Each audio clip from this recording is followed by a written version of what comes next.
Kia ora now, welcome to Outside the Lines Balalong panel. Today we have Cliff, Krystal and Rob, and we're going to be talking about mental health, well-being and resilience.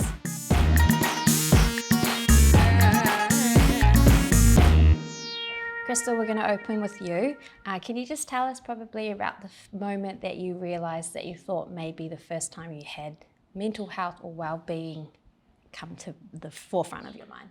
I think it would have been probably after I did a bit of counselling, to be honest. It was a sort of hard thing to accept that I needed to see a counsellor to help with my own mental health and well-being. But I think after the fact, when I'd seen a counsellor, I sort of thought it was definitely needed, and it was something that I'd been suppressing for a long time. So seeing a counsellor, acknowledging that I obviously had some mental health and wellbeing issues of my own, I sort of realised that, I felt a little bit more experienced in it myself, because they brought to light a lot of things about issues that I didn't even know that I had, and how to deal with that, how to cope with that, and then moving forward, obviously being able to avoid those sort of things or triggers, I guess, that sort of set off problems that I had from past trauma. Cliff, hearing and listening to Krystal, you obviously are in this space and helping athletes in these areas.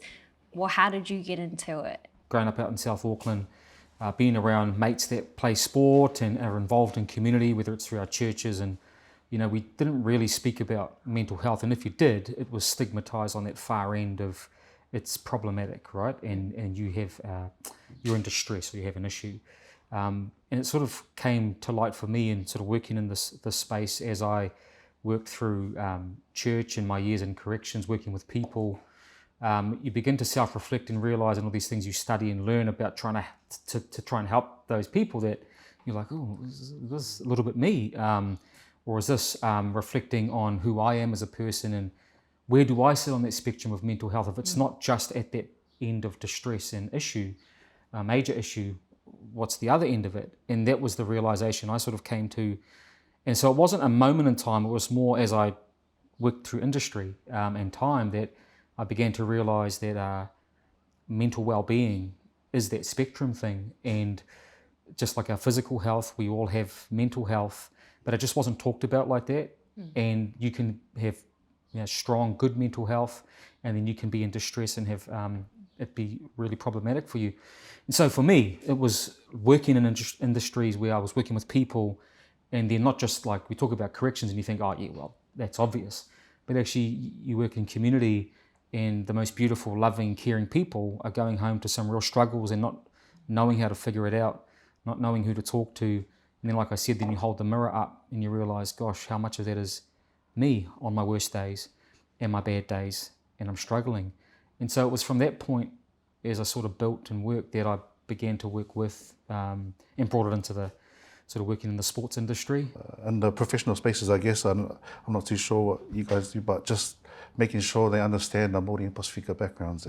Understanding that everyone comes from different backgrounds and different ethnicities, and just acknowledging it. It speaks to having an awareness, like a self-awareness that there is actually that to begin with, right? Yeah. And Krystal, you obviously have gone into the counselling side of it. How has that changed for you as a mum, and what do you do now with your own baby? With Michaela, she's been raised a lot of her life in the hospital, so there's been a lot of times where I've had to sit with her and help her understand why she's so different to the other children. So it does affect her mental health a lot. She sort of finds it hard to understand why she's on so many medications, why she does things differently at school, why she goes to the office every day to do breathing exercises. There's so much in her life that is so different to everyone in her surroundings. It's trying to help her understand. And for so many years, we just used to say to her, that's because you're special. And then it got to an age where she was like, well, I don't want to be special anymore. I don't like doing these things. I want to do what the rest of the children are doing.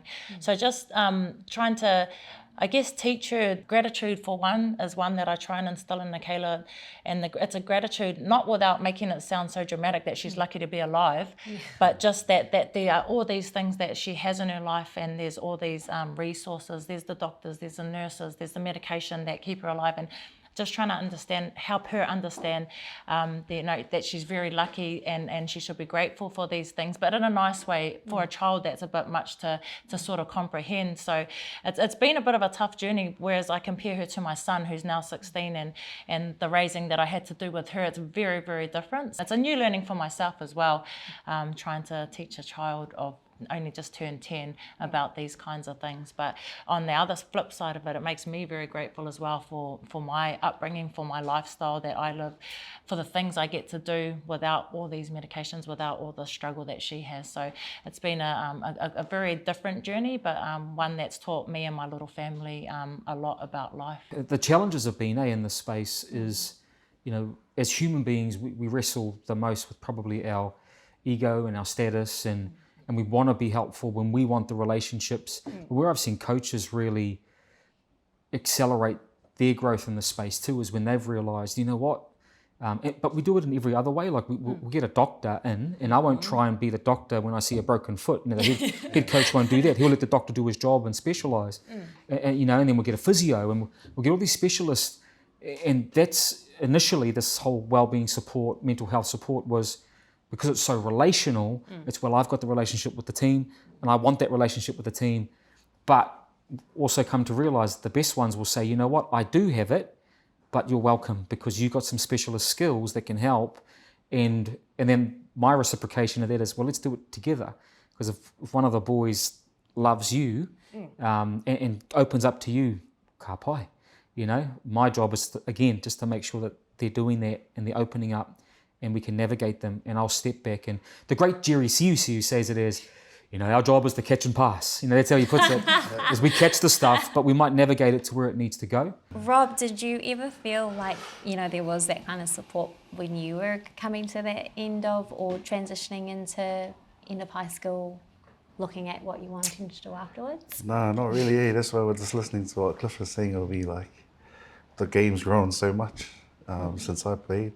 Yeah, it's a tough one, because I think growing up in a Kiwi household or in a Pacifica household, like, you're sold the All Black dream. Like, this is who you're meant to be, this is the path you're meant to follow, and if you deviate off it or you don't quite make it, then who are you? So it's kind of built into young men's identity, as you either become an All Black or Kiwi. If not, then who's next? Yeah, Kiwi, sorry. But like, who's next? So you obviously haven't made it, so who's the next one in the family? And it's kind of like these young boys coming through. They got all this weight from their families on their shoulders, because they're seen as, let's say, the breadwinner, or the one that will help bring the family out of not so much poverty, but bring them higher up, so they're able to live the lives that their parents or our parents wanted for us. And then when that expectation falls through, it's kind of tough. So back when I was coming through the ranks, there was nothing like that. And I think because there was nothing there, I kind of went down the journey that I went through. So I'm kind of lucky to still be here, so to say. But I guess with me sharing my journey and my experiences, I'm kind of like, let's plug the holes, or let's see what we can do. If you've grown up in a household where, yes, you are expected to be the All Black or the Kiwi or the Kiwi Fern, when you're in it and you are the actual athlete and the person going through it, what would you have liked to have had at that time? I remember like sitting in on we had New Zealand schools trials, and back then they split the country up into 4. And we had like a big meeting in the meeting room. I think it was like 120 of the country's top, so to say, secondary school athletes. And they gave us stats and figures, like saying, well, 2 or 3% of you guys will become Super Rugby players. I think being young and naive, you're like, I'm going to make it. Yeah, I'm going to make it. But when I look back at all the photos and all the teams that I was part of, like, they were right. Like, there was, out of squads, you get like 2 or 3 guys that actually pushed on. And so I think it might have to come down to an educational piece where, I'm not saying don't sell the dream of them becoming a professional athlete, but just like educating them on, hey, these are the stats, this is how real it could be for you, but also stress the importance of having something to fall back on. It's even on that, Rob, if I can jump in. Oh, totally. Like, that's awesome, bro. And I think talked to a number of athletes that have obviously retired as well, and they transition and still going through transition. One, their story, like yours, right? And the willingness to just share, because they feel like, sometimes, we talk and I say, I don't know if I can help in this wellbeing space. And I'm like, that's probably where our relationship with Krystal is too, is just share your story. You don't realize how many resonate with it, how many will be helped by, what you say. But then when we talk about educating people and athletes and then the families too, like understanding what this environment might be, and there's stats and all that sort of stuff, but I think the strength-based approach is, instead of saying to them only 2% will make it, it's actually athletics and sport is something you do. It doesn't have to be who you are, and I think that kōrero is really powerful. And I've had a number of athletes that will say, we take Dylan Watene-Zalesniak, and he was saying to us, like, I can name 5 things I am before I'm a professional athlete that I'm proud of. But he's come through a system of change and time where this stuff evolved, the conversation became prevalent to actually talk about having, in rugby league world, we call it have 2 plan A's. So we're prioritising the importance of something else and playing footy. And you can play footy as long as you're injury-free or selected, but you might be interested in photography or, camera work or podcasting, but they just don't think about that stuff and have the canvas to think about it and the license to think about it. So I think it's really cool, bro, that you're saying this stuff, because it is the stuff that we're working so hard to give them options and think about now. It's just, there is more to you. And footy's, if you're talented enough to make it as an athlete, amazing, go and do it. But can you discover that's that identity piece, who else you are, what else you can do? Do you feel in the women's space, Krystal, with all of this discussion, that actually there could probably be lessons from our women, in the sense that our careers, or ours, because I'm an elite athlete too, the women haven't been able to be professional, right? So they have had to have careers outside of their sport. Has it been easier as a female athlete because you've always had to have another career outside of the rugby league? Yes, I definitely think that it was an advantage for me that I had a career prior to being in the rugby league professional space, and I also think that I'm happy that I'm retiring at this time as well, because the game is projecting so quickly and the girls are just becoming crazy athletes, and it's such a good space, and to see where the game is heading to is very exciting. I'm really glad that I got to be on the journey from when it was pretty much nothing to being a part of the beginning of the NRLW to where I am now on my way out. So definitely am grateful for having a career path, being a mother, and doing those things prior to sort of getting a go at professional sports. And we were finding on that, like, again, because the stigma that surrounded mental health, it's historically sat on that crisis spectrum, and we don't tend to talk about what good mental health looks like, right? And experiencing it. And, in my experience, I do less and less of the crisis stuff, and we still can, and we probably still do at some points, but where we've opened the conversation more and where it's become more palatable is that we've taken it from I need a counsellor to maybe I just need some wise counsel, which can look like coffee. I call it car rides and coffees, right? So let's jump in the car, let's go, right? Let's go for a ride and we'll just talk while we drive, and then we'll grab a coffee and we'll just yarn.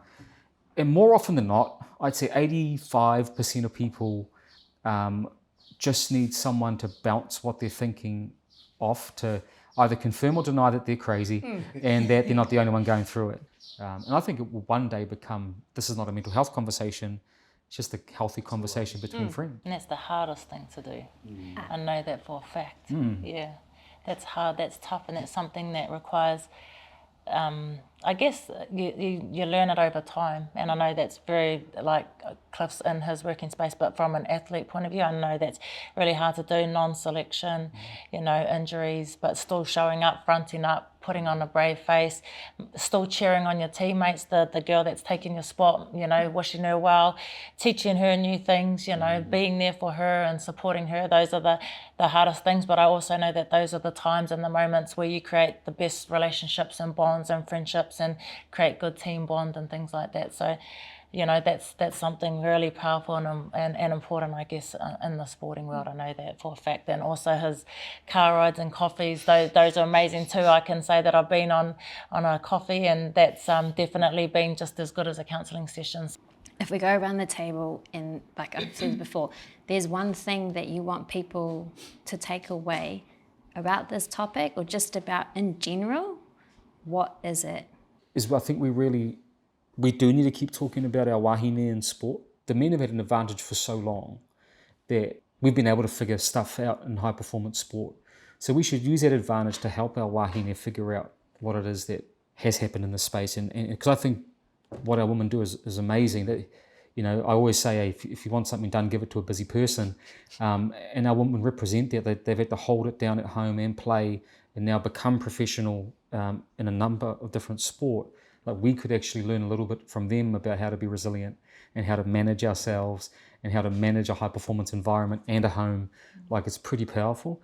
I think the power of sharing stories, the power of support, have a listening ear. And like I said earlier, when you sit down and have a chat with someone, it doesn't have to be that you answer their questions. It doesn't have to be that you even respond to what they're saying. If you don't relate, you don't have to speak, just to listen. And I think that's extremely powerful. If we can continue to do these kinds of things for our younger generations coming through, I think it's going to be set our younger generations up for a safer future, for better connections, I'd say as well. Definitely better connections. I know that when you can share stories, when you can listen, it just creates better bonds, and I think that's really special and something that's important for our future. Yeah, to talk what they both said. That's powerful storytelling, eh? I think that's what, like Māori and Pacifica, that's our culture. It's the storytell. So whether it's through writing, journaling, or like photography, or doing stuff like this, like, yeah, just need to keep doing it, because the more our people see our faces on TV, the more it'll inspire them and encourage them, hey, there's someone that looks and sounds like me. I can do that.